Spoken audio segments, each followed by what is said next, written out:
لە سێبەری باوەڕدا بەشی دووەم نووسینی محەممەد فەتحوڵڵا گولەن. حەوت بگەڕێنەوە بۆ ئەو چەرخە پیرۆزە، تەماشای ئەو زاتە بکەن کە هیچ خوێندنێکی زانستی پەروەردەناسی وەرنەگرتووە و هیچ خوێندنگایەکی سەربازی تەواو نەکردووە و بڕوانامەی هیچ قوتابخانەیەکی کۆمەڵایەتی دەست نەکەوتووە و هیچ جۆرە ئاشنایەتیەکی لەگەڵ ئامێرەکانی وردبین و تەلەسکۆپدا نییە و تەنانەت خوێندنەوە و نووسینیش نازانێت. بەڵێ تەماشایەکی ئەم زاتە بکەن کە لە گشت بوارەکاندا وتەی ڕاست و دروست و زیندوو و نەمر و کۆن نەبوو دەڵێت و لەسەر جەمکایەکاندا گۆڕانکاری ڕیشەیی ئەنجام دەدات و لە گشت بوارێکدا وەک پسپۆڕێک و لێزانێک بەو پەڕی دڵنیایی و باوەڕ بەخۆبوونەوە دەدوێت و هەڵسوکەوت دەکات. لە هەمووی گرنگتر ئەوەیە بۆ ئەنجامدانی هەموو ئەمانە دەسمایەکەی ماوەیەکی کورتی وەک 23 ساڵ بووە و زۆربەی ژیانی لە ئازار و ناڕەحەتیدا و لە مەیدانەکانی جەنگدا و لە سەرقاڵبوون بە دۆزینەوەی چارەسەر بۆ کێشەکانی کۆمەڵگەکەی و لە فەرامۆژ نەکردن و بەڕێوەبردنی خێزانەکانی بە کامڵترین شێوەدا بەسەر بردووە. هەروەها تەمەنی بەدانانی دەستورەکانی کامڵترین و کۆتا ئاین کە چەندین سەدە درێژەی کێشا و گەیاندنی بەگشت لایەکی جیهان و دامەزراندنی لە شێوەی سیستەمی بەهاکاندا بەسەر برد. بەڵێ لە دۆخ و هەلومەرجێکی سەختی لەم جۆرەدا چۆن توانیویەتی لە هەموو کایەیەکدا وتە و گوفتاری حەکیمانە بڵێت. 8. ئەگەر کەسێک لە چەندین بابەتی جۆرا و جۆردا کە پێویستیان بە کات و هەلومەرجی باش و کەش و هەوایەکی ئارام و هێمن هەیە، ئەلف نوێنەرایەتی بەرزترین و جوانترین ئەخلاق بکات، با لە لووتکەی هەموو جۆرەکانی ڕەوشتە جوانەکاندا بێت، پا خاوەنی تێگڕای ڕەوشتە بەرزەکان بێت بە جۆرێک هیچ دانەیەکیان هیچ یەکێکی تریان هەڵنەوەشێننەوە و دەستدرێژی نەکەنە سەر بازنەی یەکتر. جیم هەروەها ئەگەر لە کاتێکدا ڕەوشتێکی جوانی تێدا بدرەوشێتەوە هەوی دیکەیان لەبیر نەکات و پشتگوێی نەخات و تێکەڵی یەکتریان نەکات. ئایا هەموو ئەمانە بەڵگەنین لەسەر پێغەمبەریەتی و ڕازگۆیی ئەو صەڵی الله عەلەیه وسەلەم؟ نۆ پزیشک بە گوێرەی کەسی نەخۆش و جۆری نەخۆشیەکە گۆڕانکاری لە دەرمانەکاندا دەکات و دۆزەکەشیان ئاڵوگۆڕ پێدەکات. مرۆڤیش پێویستە هەڵسوکەوت و عادەت و خوو ڕاهاتنەکانی بە گوێرەی کەسەکانی بەرامبەری ڕێک بخات. هەڵسوکەوتە ئەخلاقیەکان بە گوێرەی کات و شوێن و چۆنیەتی مەقام و حاڵەتی کەسی بەرامبەر جیاوازی بەخۆیەوە دەبینێت. زۆر جار ناتوانین لە جێی خۆیدا هەڵسوکەوتەکانمان ڕێک بخەین و دەکەوینە هەڵەوە. بۆ نمونە ئەو ویقار و جدیەتەی کە پارێزگاری شارێک لە دەمی ڕاپەڕاندنی ئەرکەکانیدا بەرامبەر فەرمانبەرەکانی نیشانی دەدات، ئەگەر هەمان شت لە ماڵەکەی خۆیدا بنوێنێت دەگۆڕێت بە کیبر و بەخۆنازین. ئەگەر هەمان ئەو شەفەقەت و بەزەیەی کە پێویستە بەگشتی بەرامبەر بە مرۆڤ بنوێنرێت لە جەنگدا لە ڕووی دوژمنەکانماندا بینوێنین، ستەمە لە خەڵکی خۆمان و مامەڵەیەکی بێبەزەیانەیە. ئەگەر منداڵەکانمان بۆ نوێژی بەیانی خەبەر نەکەینەوە و بڵین گوناحە با لە خەوی نەکەم، لە ڕاستیدا ئەمە بەزەیی نییە، بەڵکو گەورەترین خراپەیە بەرامبەری. ئەگەر لە ڕێنمونیکردنی خەڵکیدا ڕەچاوی حاڵەتی کەسی بەرامبەر و ئاست و هەلومەرجەکانی نەکرێت و هەموو حەقیقەتەکانی بە یەکجار بەسەردا ببارێنین، ئەوە هەروەک ئەمە ئیرشاد و ڕێنمونیکردن نییە، بە هەمان جۆر تاوان و خیانەتە بەرامبەر بەو حەقیقەتانە.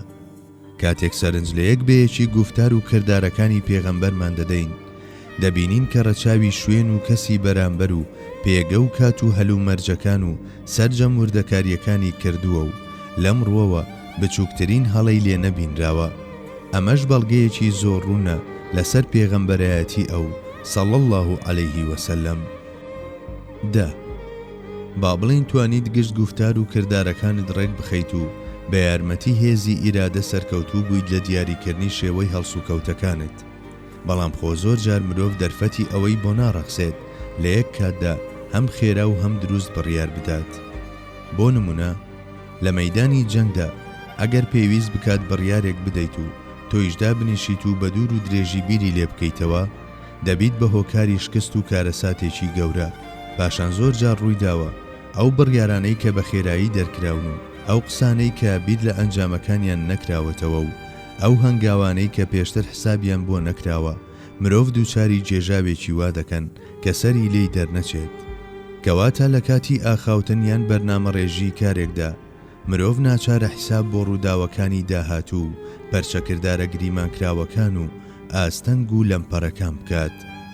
ئێستا بیر بکەنەوە ئەو بڕیارانەی دەیدەیت و ئەو هەنگاوانەی دەینیت و ئەو وتانەی دەیڵێیت ئەگەر لە بری تەنها چەند ڕۆژێک یان تەنها چەند مانگێک نە تەنانەت چەند سەدەیەکیش نە بەڵکو پەیوەندی بە گشت ڕۆژگار و چەرخەکانەوە هەتا قیامەت هەبێت ئەو کات چی دەکەیت؟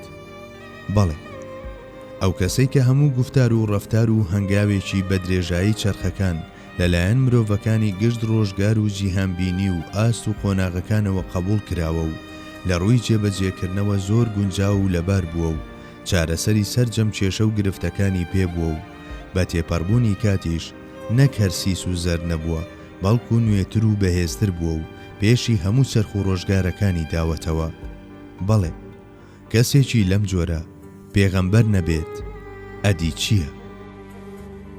11 ئەگەر پرسیاری ئەم زاتەی کە خاوەنی ئەو ڕەوشتە جوانەیە کە تەنها بە کورتی و لە شێوەی سەرقەڵەم و ناونیشانی گشتیدا چەندانەیەکیمان لێباس کرد لە ئێمە بکرێت لە وەڵامدا دەڵێین بەڵێ ئەو پێغەمبەرە سەروەری پێغەمبەرانە صەڵی الله عەلەیه وسەلەم ئێمە شایەتەکانی ئەوین ئێمە شایەتین لەسەر نوێنەرەکەی خودا چونکە ئەخلاقی جوان و بەرزی لەو جۆرە تەنها لە کەسانی ڕاست و ڕازگۆدا دەبیندرێت هەرگیز ناگونجێت کەسێک کە درۆیەک دەکات لە وتە و کردارەکانی دیکەیدا خاڵی لاواز و لەکەی پێوە دەرنەکەوێت درۆ لە ڕوویەکەوە وەک سەرەتای بازنەیەکی داخراوی خراپەکاریە ئەم زنجیرەیە هەموو جۆرە خوو ڕەوشتێکی خراپ بە دوای خۆیدا دەهێنێت پێچەوانەکەشی کە ڕازگۆییە بچێشی ڕەوشتە جوانەکانە ئەو قامەتە باڵایی کە سەر تاپا بە ئەخلاقی بەرز و مەزن سەرفراز بووە بەڕوونی دیارە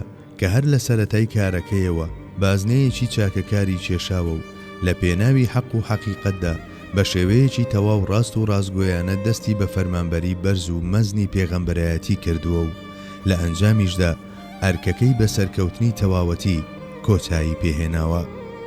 12 با لە گۆشەیەکی دیکەوە سەرنج لە هەمان خاڵ بدەین مەیل و ڕاکێشان و نزیک بوونەوە هەیە لە نێوان ئەو شتانەدا کە تەبا و گونجاون بە پێچەوانەوە ڕق و پاڵنان و دوورکەوتنەوە هەیە لە نێوان ئەو شتانەدا کە دژ و پێچەوانەی یەکن ئایا ئەو هاوڕێیانەی هەڵمان بژاردوون گونجاوترین کەس نین لەگەڵ کەسایەتی خۆمان و دنیای بیرکردنەوەماندا لە کاتێکدا شوێنە لێڵ و پەست و دووکەڵاویەکان کەسانی تایبەت بە خۆیان چێژ دەکەن ماڵەکانی خوۆش بەندەگەلێکی وا چێژ دەکەن کە لەگەڵ یان گونجاون. بەڵێ ڕاستی و ڕازگۆییش هەمیشە مرۆڤە ڕاست و ڕازگۆکان چێژ دەکات و لە سینەیدا بەخێویان دەکات. مادام ئەمە وایە کەواتە ئەو زاتەی کە هەتا ئەمڕۆ ملیۆنان کەسی وای بەرەو لای خۆی چێژ کردووە کە ڕازگۆییان شتێکی سەلماوە ئایا دەگونجێت ئەو زاتە ڕاستی و ڕازگۆیی پوختە و ناوەڕۆکی ئەو نەبێت؟ کاتێک ڕاکێشەر جوانترینە دەبێت ڕاکێشراویش جوانترین بێت. ئای لەو ڕاکێشانەش چەند مەزن و دەست پێ نەگەیشتووە کە بە درێژایی چەرخ و سەدەکان ملیۆنان کەسی بۆ لای خۆی کەمەند چێش کردووە. 13 کەسێک کە خاوەنی ئەخلاقی بەرز و جوانی لەم جۆرە بێت بێگومان عیزەتی نەفس و شەرەفیشی دەبێت بەم حاڵەی شێوە هەرگیز بۆ درۆ و فێڵ دانابەزێت. 14 ژیان و گفتار و ڕەفتاری هیچ کەسێکی دیکە لە مێژووی مرۆڤایەتیدا هێندەی پێغەمبەری ئێمە صەڵی الله عەلەیه وسەلەم لێکۆڵینەوەی لەسەر نەکراوە و تۆمار نەکراوە و لە ژیانی ڕۆژانەدا جێبەجێ نەکراوە. جگە لەمە ئەمڕۆ لەسەران سەری گۆی زەویدا ڕۆژانە 5 جار و بە جۆرێک کە کاتێکی بۆش و بەتاڵ لەو نێوەندەدا نامێنێتەوە تەنها ئەوە کە ناوی لەگەڵ ناوی ئەڵڵادا دەهێنرێت.